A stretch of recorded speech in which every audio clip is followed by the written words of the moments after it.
Dice la Biblia que al principio Dios creó al hombre y a la mujer y ellos decidieron darle la espalda a Dios.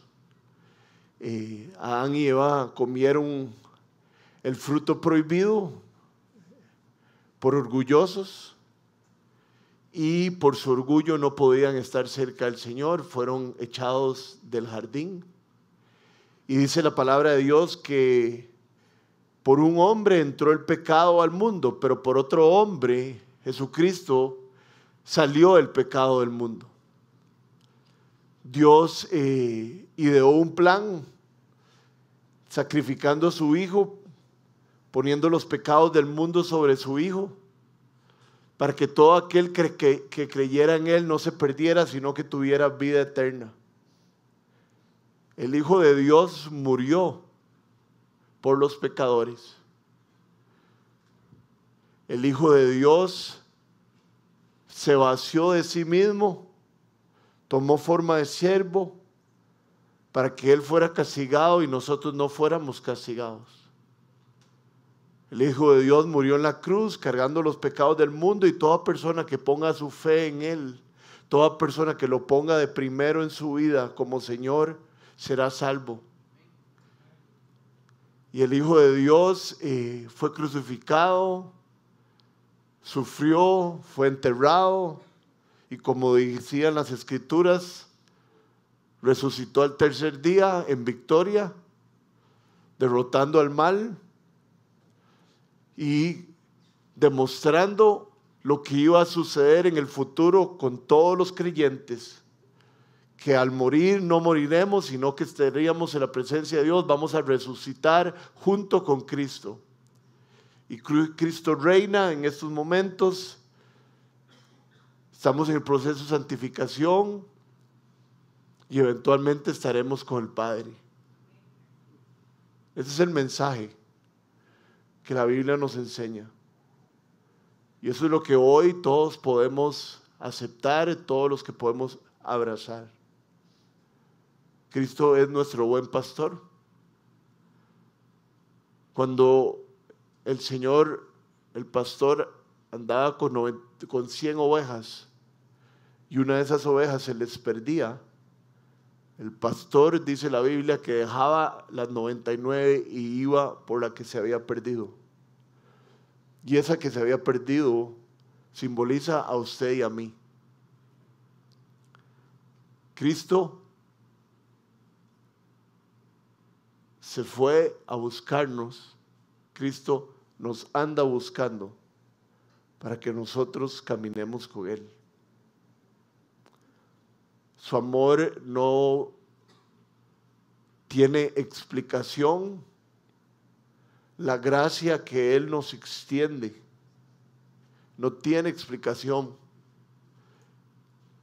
Y la salvación tampoco tiene explicación porque no es por obras, no es por nada que nosotros hagamos, sino que es un regalo inmerecido que Él nos da.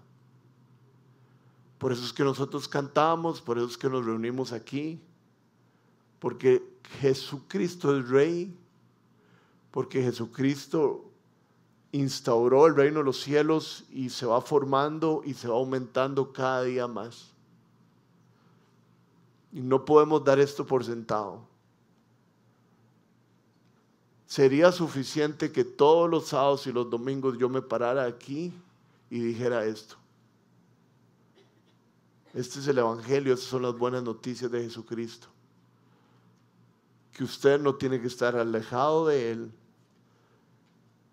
sino que usted puede tener entrada delante de Él por fe y puede caminar con el Señor, con el sumo sacerdote, con el Mesías, con el príncipe de paz. Hoy vamos a leer el texto que nos toca en el libro de Marcos. Si tienen sus Biblias, los pueden abrir en Marcos 6b.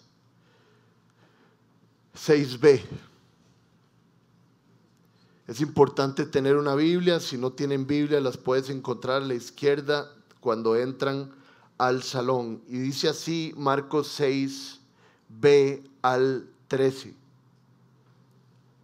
Jesús recorría los alrededores enseñando de pueblo en pueblo. Reunió a los 12 y comenzó a enviarlos de dos en dos, dándoles autoridad sobre los espíritus malignos. Les ordenó que no llevaran nada para el camino, ni pan, ni bolsa, ni dinero en el cinturón, sino solo un bastón. Lleven sandalias, dijo, pero no 2 mudas de ropa. Y añadió: cuando entren en una casa, quédense allí hasta que salgan del pueblo. Y si en algún lugar no los reciben bien o no los escuchan, al salir de allí, sacúdense el polvo de los pies como un testimonio contra ellos. Los 12 salieron y exhortaban a la gente a que se arrepintiera. También expulsaban a muchos demonios y sanaban a muchos enfermos, ungiéndolos con aceite. El día de hoy, para entender bien el texto que estamos estudiando, vamos a tener que volvernos 3 capítulos atrás en el libro de Marcos. De hecho, el sermón va a tener la mitad sobre el capítulo 3 del libro de Marcos, que nos enseña cosas muy importantes por la cual fueron llamados los apóstoles, para qué fueron llamados y a qué fueron enviados, y después vamos a caer en el pasaje que nos toca el día de hoy. Entonces, Mateo 3, vamos a ir a Mateo 3, del 13 al 19. Si no tienen sus Biblias, está arriba y dice así. Marcos, gracias. Subió Jesús a una montaña y llamó a los que quiso, los cuales se reunieron con él. Designó a 12, a quienes nombró apóstoles, para que lo acompañaran, para enviarlos a predicar y ejercer autoridad para expulsar demonios. Estos son los 12 que él nombró: Simón, a quien llaman Pedro; Jacobo y su hermano Juan, hijos de Zebedeo, a quienes llamó Boanerges, que significa hijos del trueno; Andrés, Felipe, Bartolomé, Mateo, Tomás, Jacobo, hijo de Alfeo, Tadeo, Simón el celote y Judas Iscariote, el que lo traicionó. Entonces, ahí en el capítulo 3, en este pequeño pasaje, encontramos las 3 razones por las que Jesús llamó a sus discípulos y nos llama a nosotros, y las tenemos en la pantalla. La primera razón por la cual Jesús nos llama a nosotros es para acompañarlo, para caminar con Él de una manera cercana, para ver el amor que Él tiene y la empatía por la gente, para poder sentir lo que Él siente por la gente, para poder ver el ministerio y cómo Él predica y cómo hace todas las cosas. Esa fue la primera razón por la cual Jesús los llamó. La segunda razón es porque Jesús los quería enviar a predicar. El pasaje en Marcos 6, cuando Jesús ya los envía a predicar y expulsar demonios y a estar sobre el mal, es como en el mes 18 o mes 20 del ministerio de Jesús. Pero aquí en el capítulo 3 de Marcos se nos dice exactamente para qué los llamó: para que lo acompañaran y agarraran volados, para enviarlos a predicar y para ejercer autoridad para expulsar demonios.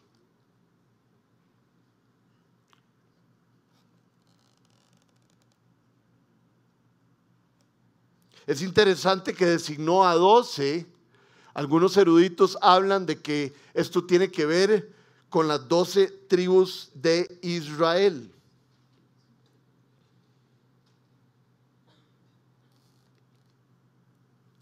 Creo que es importante que veamos rápidamente cada una de estas razones por las cuales Jesús los llama.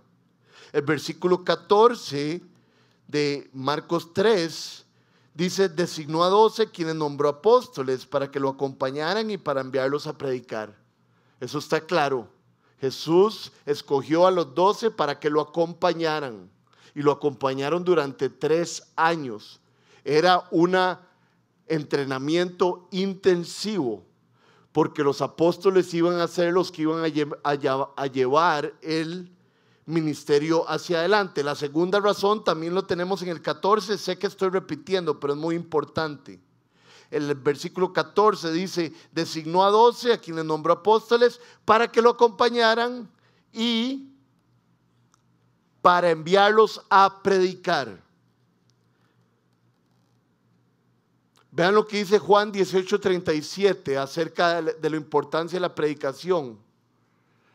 Así que eres rey, le dijo Pilato, eres tú quien dice que soy rey. Yo para esto nací y para esto vine al mundo. Para esto nací, dice Jesús, y para esto nací y vine al mundo.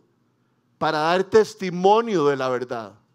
Para proclamar la verdad y predicar la verdad de Dios.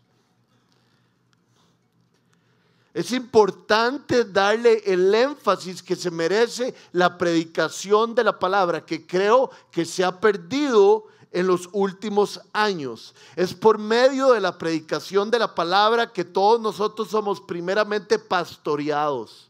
Se nos dice por dónde caminar. Es por medio de la palabra que hay luz a nuestros pies y entendemos por dónde debemos de ir. Hay algo muy poderoso que sucede que ni siquiera podemos entender cuando el pueblo de Dios se reúne para escuchar la palabra de Dios. Es que todos estamos en humildad, sentados, listos, sabiendo que necesitamos su guía. Y esto se da en gran escala y en una escala pequeña.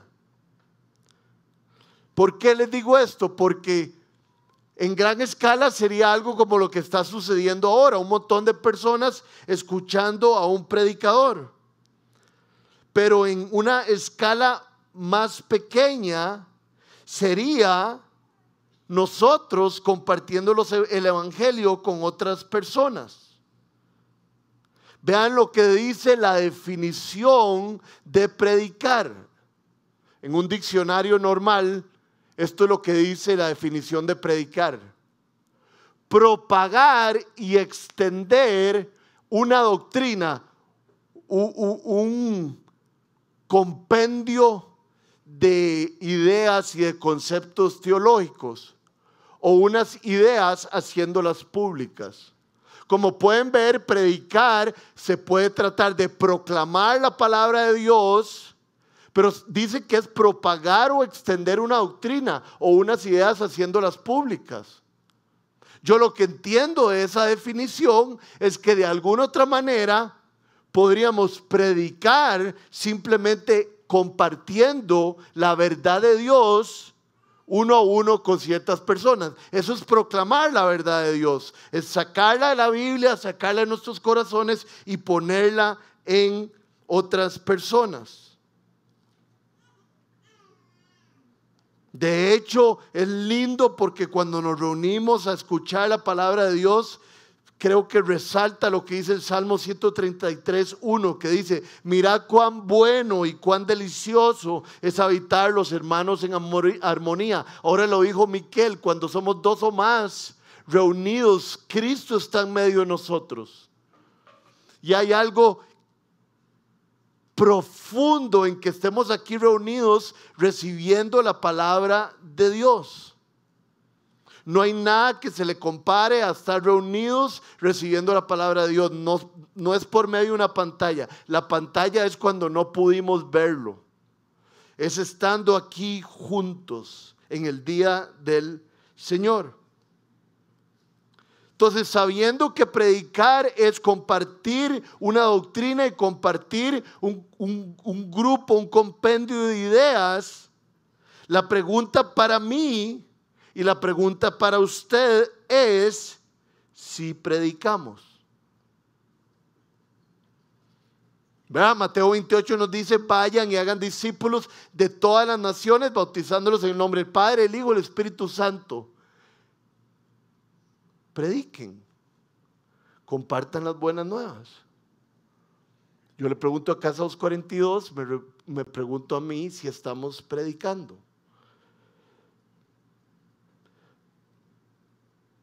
Jesús utiliza los instrumentos más defectuosos para cumplir sus propósitos. Dice el libro de Corintios Muchos de ellos no eran sabios ni influyentes o de noble cuna. Cuando Dios los llamó, Dios escogió a los débiles, a los insensatos y los despreciados para avergonzar a los sabios y a los poderosos. El ejemplo perfecto para mí es Juan el Bautista. No era influyente, aunque lo fue muy influyente cuando empezó a predicar. No era de noble cuna, pero Dios lo utilizó de una manera interesante, de una manera muy poderosa. Esto no nos dice que aquellos que son de noble cuna, que aquellos que tienen dinero y que fueron muy educados, no pueden predicar o no va a suceder nada con su ministerio. No. El énfasis que Pablo está diciendo es que si Dios quiere que las rocas hablen, las rocas van a predicar. Que Él utiliza a los que menos parece que puede utilizar y a los que más parece que Él puede utilizar.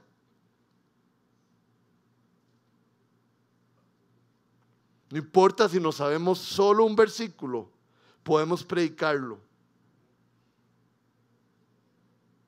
Puede ser por familia. El otro día estábamos en el carro y mi hija me dijo, y Patiño está de testigo, y mi hija me dijo: papi, ¿por qué vos solo predicas en la iglesia? Y yo le dije: mi amor, no, papi también, vos has ido conmigo a la barbería y has ido a diferentes lugares donde vos me has visto hablando de Dios a otras personas. Y me hace: sí, papi, pero en otras iglesias, ¿por qué no? Yo le tuve que decir: mi amor, porque no me invitan a otras iglesias. Los discípulos se convertirían en una fuerza poderosa, construyendo el reino de los cielos. De hecho, hay algo muy bonito, hay un desarrollo que sucede aquí cuando Jesús los envía. Primero, los discípulos se convierten, primero los no creyentes se convierten en discípulos. Después los discípulos se convierten en apóstoles, que significa enviados. Y después los apóstoles se convierten en misioneros. Y esa es la manera en que Jesucristo lo fue desarrollando. Y creo que aplica en el día de hoy. Si tomamos la palabra misionero de manera literal, que es ser enviado, nosotros nos convertimos en discípulos. No somos apóstoles, pero podríamos decir que somos enviados y nos convertimos en misioneros que van a lugares a compartir las buenas noticias. Entonces Jesús los llamó para que lo acompañaran y agarraran volados y después hicieran todo lo que Él dijo. Vayan y hagan y enseñen todo lo que yo les he enseñado. La segunda razón por la cual los llamó fue para predicar, que ellos predicaran. Y la tercera razón es para expulsar demonios. Yo creo que esto se refiere no solo a hacer exorcismos, no solo a orar y liberar a personas que estaban llenas de demonios, sino también a llegar y llevando el reino de Dios, rescatando personas y rescatando lugares que están en tinieblas.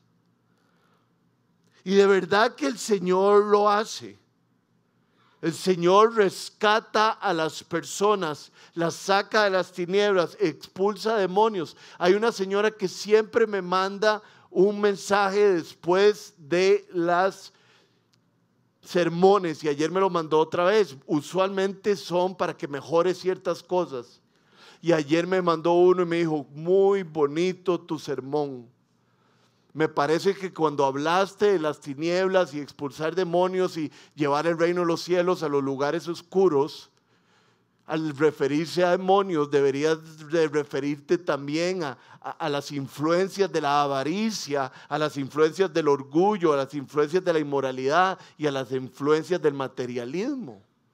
Yo creo que de alguna otra manera eso es expulsar demonios también. Yo quisiera decir, y estoy seguro porque el Espíritu Santo está en mí y me llena, que no tengo demonios, pero sí tengo una gran lucha en contra de la oscuridad. Y entonces Jesús manda a los discípulos, vayan y traigan luz a la oscuridad. Y siempre viene la luz por medio de la palabra. ¿Por qué? Porque la fe viene del oír y del oír la palabra de Dios. Entonces yo quisiera preguntar, ¿en qué etapa se encuentra usted? ¿En la etapa de empezar a hacerse discípulo o en la etapa de que usted ya está siendo discípulo y se tiene que hacer misionero y empezar a predicar y compartir la palabra?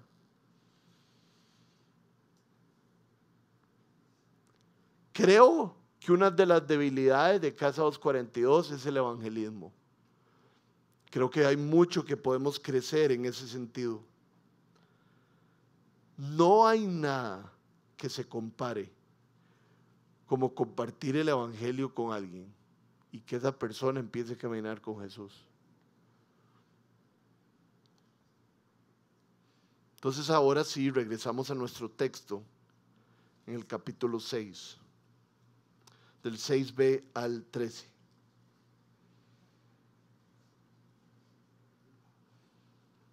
Jesús recorría los alrededores enseñando de pueblo en pueblo. Reunió los 12 y comenzó a enviarlos de 2 en 2, dándoles autoridad sobre los espíritus malignos. Les ordenó que no llevaran nada para el camino, ni pan, ni bolsa, ni dinero en el cinturón, sino solo un bastón. Lleven sandalias, dijo, pero no 2 mudas de ropa. Y añadió, cuando entren en una casa, quédense allí hasta que salgan del pueblo. Y si en un lugar no los reciben bien o no los escuchan, al salir de allí, sacúdanse el polvo de los pies como un testimonio contra ellos. Los 12 salieron y exhortaban a la gente que se arrepintiera. También expulsaban a muchos demonios y sanaban a muchos enfermos, ungiéndolos con aceite. Esta es la primera vez que ellos son enviados. Después de 18 o 20 meses el Señor dice, ya ustedes me vieron, ahora hagan lo mismo.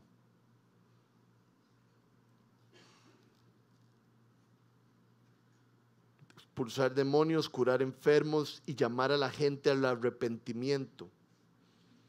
Es interesante que dice que Jesús recorría los alrededores enseñando de pueblo en pueblo. ¿Se acuerdan lo que pasó antes de esto? Lo habían rechazado en Nazaret.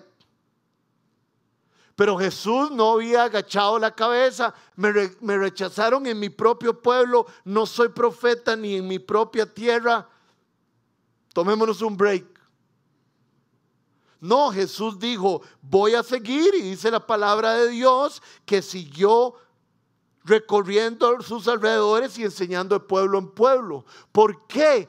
Primero porque Jesús quería ser fiel a su Padre y segundo que algo que tenemos que entender, nuestra misión no es que la gente se salve y que la gente acepte a Cristo en su corazón. Nuestra misión es compartir el evangelio con ellos, el mensaje que les di ahora al principio, y Dios hará.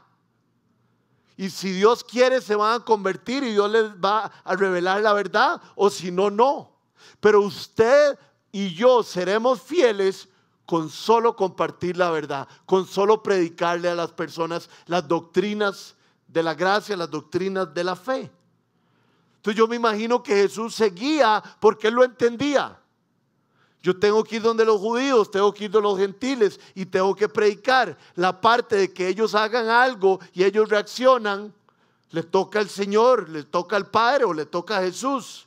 En ese caso que era Dios, pero a nosotros no nos toca. Entonces voy a utilizar una palabra muy tica y no quiero respetar a nadie, pero entonces no se agüeve. Siga y siga y siga siendo fiel. El resultado le toca a Dios. Pues si puede pensar en alguien que usted ha estado por años, por meses o por días compartiéndole y no ha habido reacción, recuérdese, Jesús fue rechazado en Nazaret, inmediatamente siguió recorriendo pueblos, le faltaba demasiado. Y las instrucciones que les da a Jesús, a ellos son interesantísimas. No lleven nada. No lleven plata en el cinturón. No lleven doble vara, porque a veces andaban una vara aquí metida y otra así. La vara era para apoyarse de vez en cuando y sobre todo para luchar con animales que se acercaran. Y les dice, no lleven doble mudada. Dice muda ahí, pero a mí me parece mudada, es lo que más he escuchado aquí en Costa Rica. Y además de no llevar mudada, no llevar dinero en el cinturón, dice el versículo 8, ni pan, ni bolsa. ¿Qué está haciendo Jesús? Porque eventualmente les dice que sí lleven cosas. Jesús les está enseñando de tener confianza en Él. Les está enseñando de ser dependientes de Él. Así como los pajaritos siempre tienen de comer, yo siempre les voy a dar de comer, dice Jesucristo en el Sermón del Monte. Entonces los envía y les dice, confíen. Así como bajó pan del cielo para mi pueblo, va a bajar pan para ustedes y lo voy a utilizar de esta manera. Ustedes van a llegar a ciertas casas donde los van a recibir y les van a dar de comer y no les va a hacer falta nada. Pero necesito que confíen en mí y no se llevan nada. Vean qué chiva como es un paralelismo con Éxodo. Yo me imagino, ¿verdad? Ellos hablando, sobre todo a Pedro, que era un bocón, ¿verdad? ¿Cómo no vamos a llevar plata? No vamos a llevar pan, digamos. ¿Qué vamos a hacer? Yo me imagino a Juan, que era el discípulo amado, más tranquilo, ¿verdad? Juan va caminando a la tumba y dice que Pedro lo rebalsa y Pedro es el que primero entra. Yo me imagino que Juan era todas las cosas que yo necesito, ¿verdad? Mansedumbre, dominio propio. Y Juan me imagino que le dijo a Pedro y a los demás, tranquilos, tenemos que confiar. El Señor se va a encargar de nosotros. Y el Señor se encarga de nosotros a través de otros creyentes. Eso es importante entenderlo.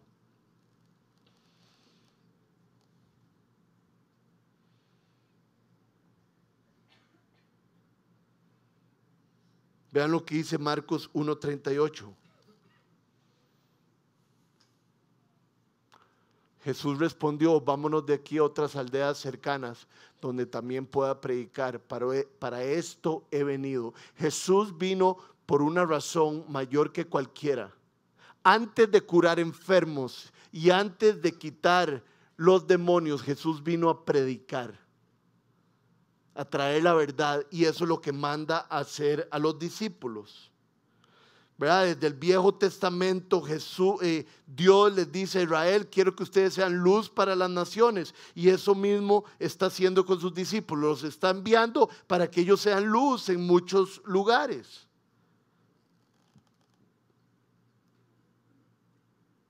Y los manda, según el verso 7, de 2 en 2. No es nada difícil entender por qué de 2 en 2. No hay nada muy teológico que lo respalde. Es mejor estar de 2 en 2 porque uno que caiga, el otro lo alza. Es mejor de 2 en 2. Hace poco había una señora que venía aquí a la iglesia que tenía cáncer terminal, iba a morir en pocos días. Xiomara, la encargada de los niños, y yo fuimos a visitarla. Y yo le ofrecí a esta señora todo mi corazón, le ofrecí la Biblia, le ofrecí mi cariño. De hecho, un día le canté, imagínense. Pero en eso entraba Xiomara y Xiomara le ofrecía otras cosas, otros pasajes de la Biblia. Xiomara le ofrecía sus características que son muy diferentes a las mías. Entonces, por eso es que salimos de 2 en 2, porque nos complementamos. Siempre que lo llamen a un lugar donde usted tiene que ir a ministrar, donde usted tiene que llevar esperanza, vaya con alguien más. De hecho, esa es la costumbre. Siempre, vean Hechos 3, 1 al 3 y después el 8, 14. Un día subían Pedro y Juan al templo a las 3 de la tarde, que es la hora de oración. Lo vamos a dejar hasta ahí. Gracias, Esteban. Pedro y Juan. Pedro no subió al templo solo, sino que se fue con Juan. Y vea lo que dice Hechos 8:14. Estos son solo ejemplos. Cuando los apóstoles que estaban en Jerusalén se enteraron de que los samaritanos habían aceptado la palabra de Dios, les enviaron ¿a quién? A Pedro y a Juan. No les enviaron a alguien solo. Siempre hay un énfasis de enviar y trabajar de dos en dos. Y yo sé que esto no es exactamente el punto que estamos tocando, pero qué importante tener a alguien a la par de uno. Nosotros tenemos amigos, pero necesitamos un hermano, una hermana, que cuando estamos mal solo le digamos, ore.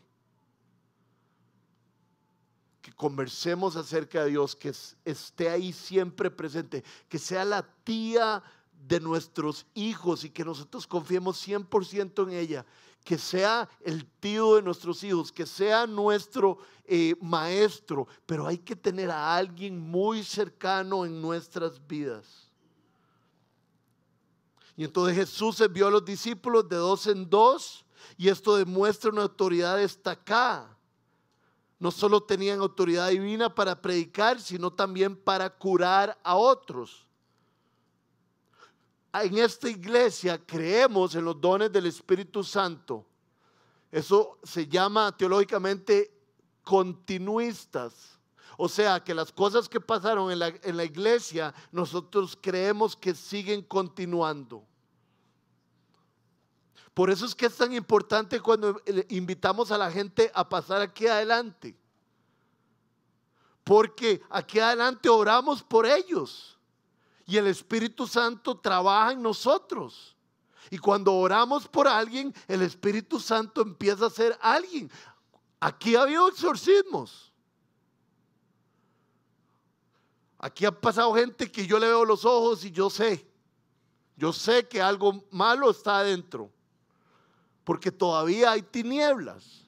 Entonces por eso es tan importante orar por mí o orar por esta situación. Porque todavía es real que alrededor nuestro hay un montón de mal. El otro día fuimos a las calles. Yo he estado pensando en esto bastante. En cómo a veces no tengo tan claro que vivo en un mundo caído. Y dice la palabra de Dios que el que reina en este mundo es el príncipe de las tinieblas. Dios permite que el diablo reine. Pero ahora con el reino de los cielos todo se está redimiendo.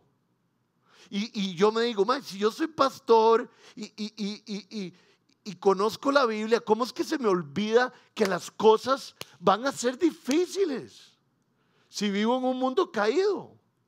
¿Y cómo es que se me olvida que tengo que cubrirme con la presencia de Dios para ir a un lugar? Y entonces el miércoles estábamos en las calles y Dani Agüero, que se casó ayer, dijo, Señor, cúbrenos con tu sangre, protégenos en esta noche, necesitamos que guardes nuestro corazón. ¿Por qué? Porque ahí es una lucha directa con el enemigo. Hay gente drogada, hay gente que fue abusada hace 5 minutos antes de llegar a comer sopas ahí. Y entonces uno tiene que decirle al Señor, Señor, cúbreme, Señor, por favor, protege mi corazón. Entonces eso es una enseñanza para mí y que la dejo ahí para ustedes. ¿Cuán conscientes estamos que tenemos un enemigo que anda como león rugiente para devorarnos? Pero lo lindo es esto, que Jesús vino para ¿qué? No quiero que sea en bajito. ¿Para qué vino Jesús?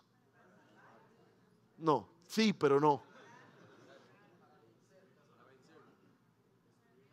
Para destruir las obras del diablo. Yo sé que a veces cometo el error que quiero que ustedes lean mi mente.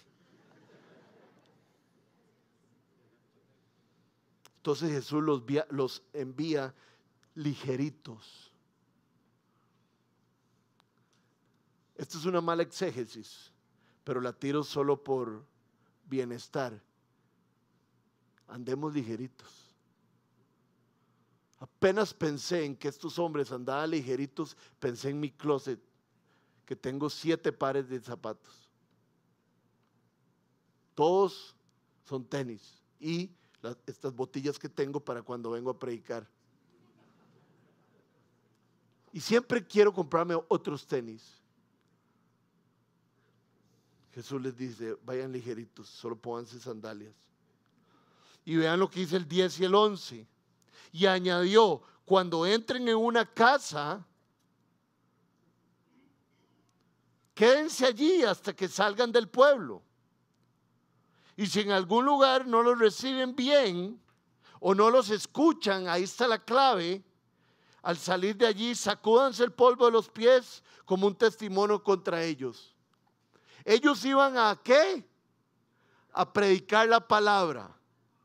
Llegaban a una casa y predicaban la palabra. Si alguien rechazaba la palabra, ellos se iban de esa casa.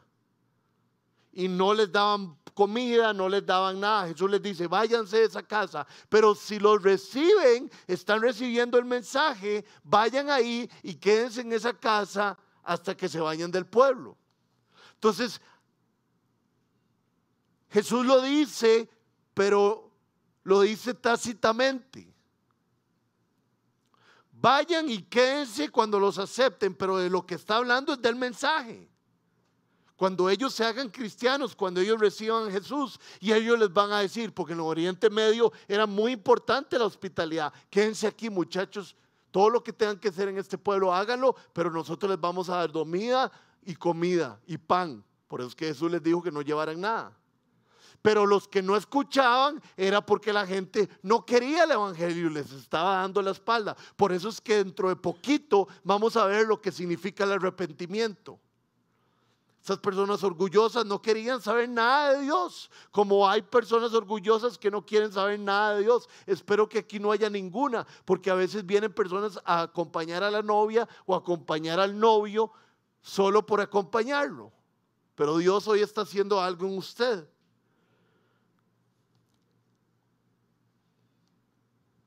La bienvenida de esas personas era que si recibían el mensaje podían tener hospitalidad ahí, y si lo rechazaban no querían nada con el reino de Dios. Era soberbia pura, igual que el día de hoy. Dice el Salmo 138:6, el Señor resiste,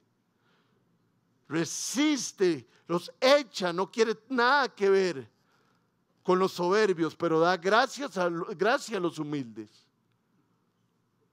¿Verdad? Jesús no pudo hacer ningún milagro en Nazaret. ¿Por qué? Porque nadie quería un milagro. Nadie creía que él podía hacer un milagro. Nadie creía en su mensaje. ¿Y por qué entonces no iba a meterse en una casa? Porque tampoco estaban aceptando su mensaje. ¿Y qué significa eso? Yo no soy pobre en espíritu. Yo no necesito de un Dios. Yo no peco tanto, entonces no sé por qué esta persona me está diciendo que mis pecados son demasiados. Yo me la juego bien solo. Tengo una bonita familia, tengo unos bonitos carros, ando en bus, pero la paso bien, tengo un bonito trabajo. Voy a McDonald's los fines de semana y me como una pizza. Yo estoy bien. Están riendo porque en McDonald's no hay pizza. Yo estaba pensando, voy a McDonald's y también voy a una pizzería.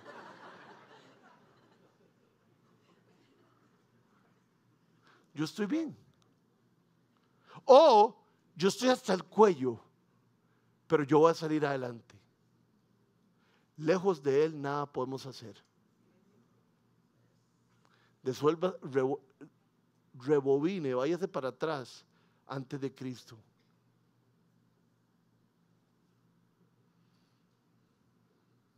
Muy, muy, lo más peligroso del mundo, rechazar el mensaje de Cristo. Porque no es rechazar el mensaje de Cristo, es rechazar a Cristo, es rechazar la vida eterna y la gracia de Dios. Y el que rechaza la vida eterna, la gracia de Dios y la cruz de Cristo, acepta al enemigo y que ese sea su Señor y vivir con él para siempre. Si usted está hoy de invitado, si usted está hoy y usted todavía no ha puesto su fe en Cristo, le quiero decir que Cristo la acepta y lo acepta así como usted es. Cristo extiende su gracia inmerecida, su amor inmerecido hacia usted y lo recibe en su familia. Pero hay del que rechace a Cristo. Lo rechazamos, ¿verdad? Por muchos años, yo por 20. Yo puedo solo, ¿qué es eso de que una iglesia, nada que ver con nosotros? Panderetas. Nosotros no somos panderetas, porque no tocamos panderetas. Pero sí somos personas que quieren caminar con Jesús. Y cuando uno ofrece, como le dice Jesús, vayan, ofrezcan el evangelio y lo rechazan, es algo muy fuerte. Por eso es que tenemos, y me duele porque hay personas tan cercanas a mi vida que rechazan el evangelio. Y me duele en el corazón que rechacen el evangelio porque no saben lo que están haciendo. Entonces hay que seguir enviándoles cartas, hay que seguir invitándolos a la iglesia, hay que seguir dándole testimonio que hay un rey y que usted no es el rey. Y después dice la escritura que, versículo 11, si en algún lugar no lo reciben bien, o no los escuchan, váyase. Al salir de allí, sacúdanse el polvo de los pies como un testimonio contra ellos.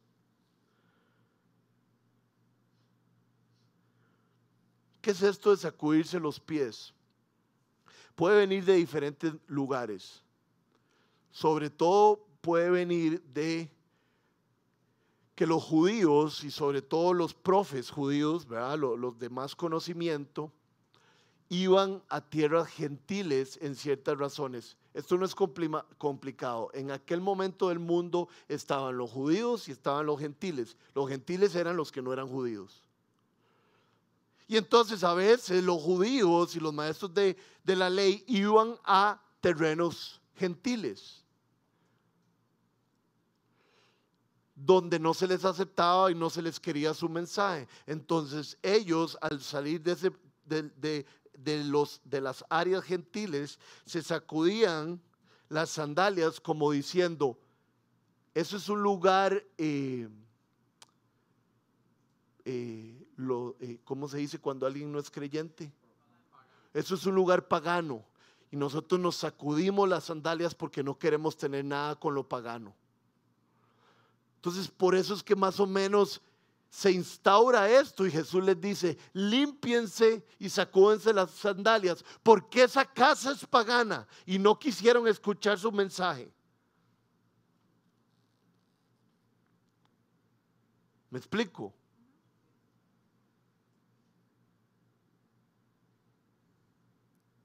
Esto podría ser vacilón, ¿verdad? Cuando lo traten mal en una casa. Hasta luego.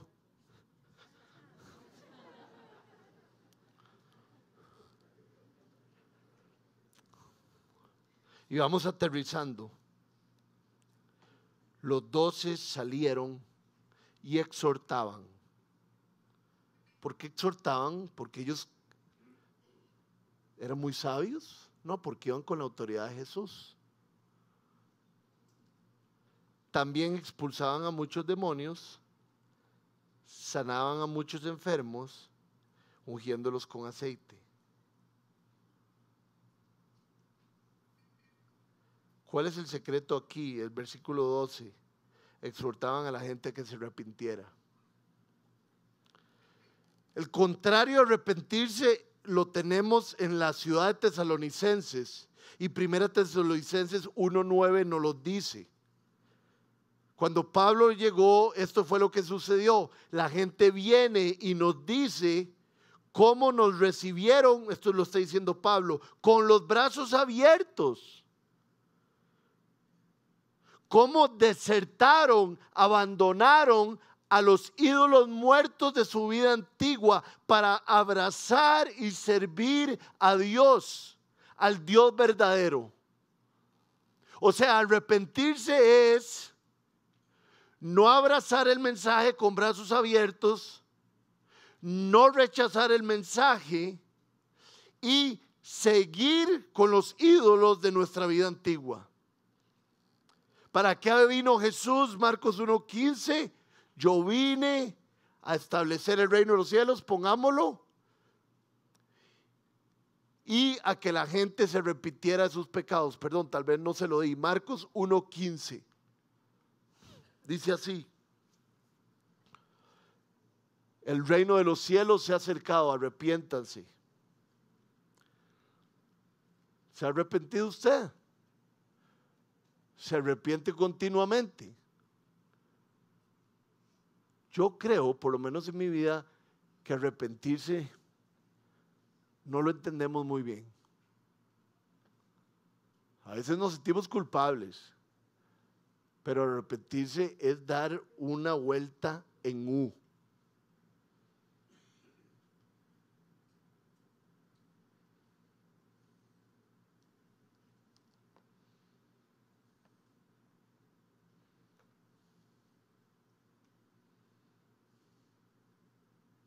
Ahí tenemos la definición de arrepentirse. Arrepentirse es el acto de repudiar. Repudiar es una palabra muy fuerte. Casi que tiene que ver con asco. El pecado y volver a Dios. Es un dolor por el mal cometido y un cambio completo espiritual. Yo les conté que el fin de semana pasado parqué en un lugar donde no tenía que parquear. ¿Por qué? Porque era un parqueo de un restaurante y yo parqué y me fui a un lugar 2 kilómetros a lo lejos. O sea que estuve ocupando el parqueo que no debería haber ocupado. Y me sentí mal y mi esposa me dijo, qué mal testimonio. Y yo tenía culpa, pero pasé como varios días sin arrepentirme. ¿Por qué? Arrepentirme es repudiar lo que hice y entenderlo. Le fallé al Señor. Tuve un mal testimonio. ¿Qué pasa si alguien de la iglesia me hubiera visto hacer esto? ¡Qué mal testimonio! Rodrigo, ¿por qué no respetar a las autoridades? Y eso es lo que me ayuda a repudiar el pecado. Nosotros nos pasa algo, hacemos algo malo en contra de Dios y decimos, pucha, no debí de haber hecho eso. Pero ¿será que oramos y le decimos al Señor, Señor, muéstrame por qué esto está tan mal? Romanos 8:13, mortifiquen las obras de la carne.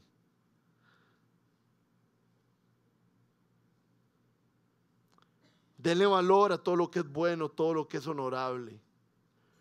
Y repudien el pecado. Y al final del texto dice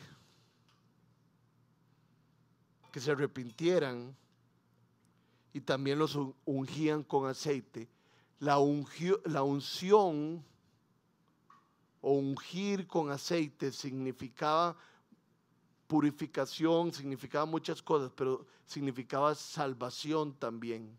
Significaba un establecimiento, una transmisión de autoridad. Cuando Samuel llegó a coronar al próximo rey, le trajeron a todos los hermanos fuertes, guapos, capaces, y Samuel dijo, no es ninguno de estos. Trajeron a David y él ungió a David, dándole autoridad y diciéndole, vos sos el próximo rey.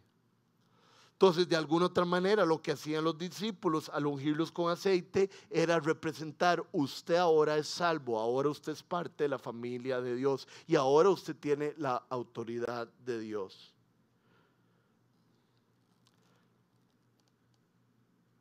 Termino con esto y con esto empezamos nuestra celebración. Isaías se dio cuenta de su pecado, pero Isaías fue reconciliado con Dios. Y por ser reconciliado por Dios, Isaías dijo, yo voy, Señor, a compartir el mensaje de reconciliación. Que los seres humanos se pueden reconciliar con Dios por medio de la fe de Jesucristo. Y entonces, esto dice Corintios 2 del 6, Corintios 6 del 12 al 13. Todo esto procede de Dios, quien nos reconcilió consigo mismo mediante Cristo. Y nos perdonó y nos dio el ministerio de reconciliación. Por tanto, somos embajadores de Cristo, como si Dios rogara por medio de nosotros. En nombre de Cristo os rogamos reconciliarse con Dios. Ese es el mensaje que nosotros tenemos que llevar. Acompañar a Jesús. Jesús está vivo. Jesús vive en nosotros. Ir alineado con Jesús, predicar y expulsar demonios y desarmar las obras del enemigo. Y decirle a la gente, pueden reconciliarse con Dios, porque Cristo, eso es lo que hace con nosotros.